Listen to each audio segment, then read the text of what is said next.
Agar siz Manchester United va APL bahslarini tomosha qilsangiz, bu futbolchini yaxshi taniysiz. Ha, bu Amad Diallo va uning Qur'on tilovati. Allohu la ilaha illa huval hayyul qayyum.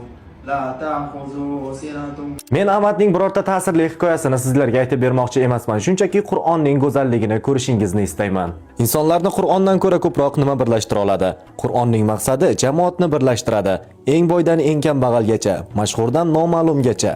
Barchamiz esa bir xil kitobni tilovat qilamiz. Islomning go'zalligi ham mana shunda. Shu sababli agar menda bu videoni ko'rayotgan bo'lsangiz, bu Amad Dialloni Qur'onni chiroyli o'qiy olishini ko'rsatish uchun emas, balki Alloh Qur'onni biz ummatlarga nozil qilganini va bu ulkan ne'mat ekanligini eslatish uchundir. Shuni eslatib o'tishim kerakki, Amad Dialloning bir necha oy oldin onasi vafot etgan. Alloh uning onasini rahmatiga olsin, barcha gunohlarini mag'firat etsin va uni Jannatul Firdavs bilan siylasin. Agar sizga video yoqqan bo'lsa, like bosib obuna bo'lib qo'yishni unutmang, chunki bu yerda oddiy videolar chiqmaydi.